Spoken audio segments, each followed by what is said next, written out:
Thank you, Madam Chairwoman. Today, I'm going to be speaking from the heart of the experiences with Camp Ashraf.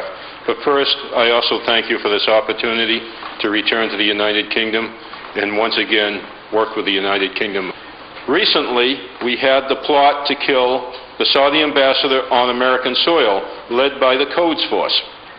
Matter of fact, our State Department stumbled around after that was discovered, and the first thing they came out and said, well, we need to see how high up in the chain of command this plot went before we can determine actions towards Iran.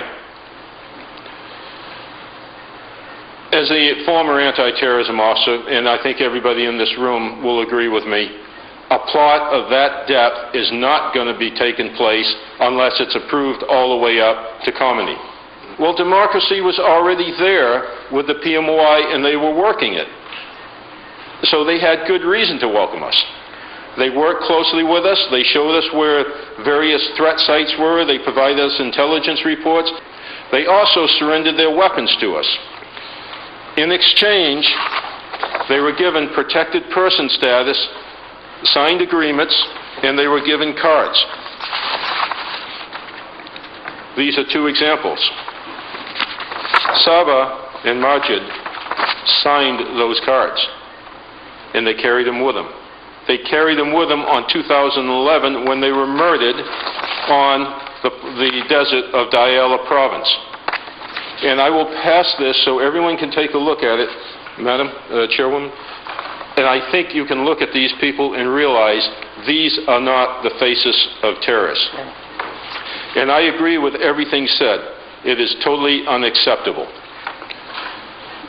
Already mentioned were the attacks in 2009 and 2011. And I can honestly state the real terrorists and gunning down innocent people.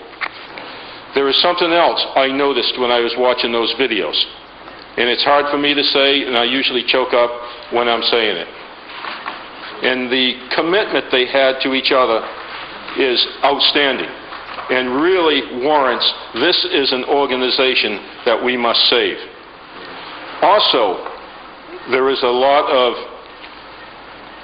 confusion being created, and I call it clutter, when the reasons they're being called a terrorist organization.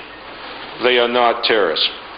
But this clutter I am talking about, all the slander, well, they're a Marxist-Leninist organization. Well, they're not, but what does that have to do with anything?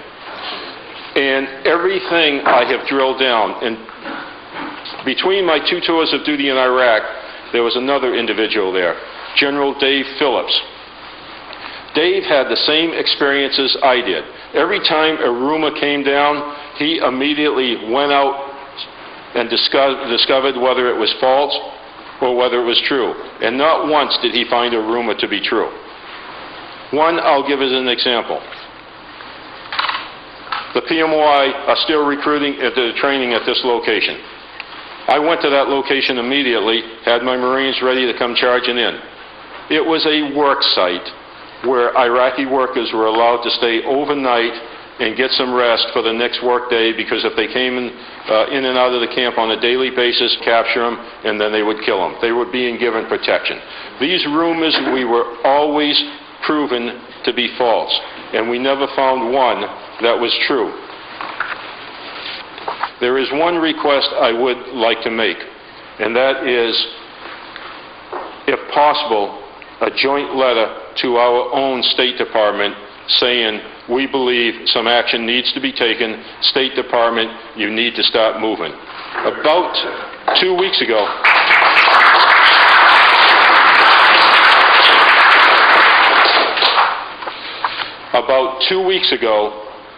Louis Freeh headed up a letter signed by 21 people, generals, former Democrat national chairmen, former governors, Republican leaders, and he sent it to the State Department, Secretary of State, and he also sent it to the Secretary of General.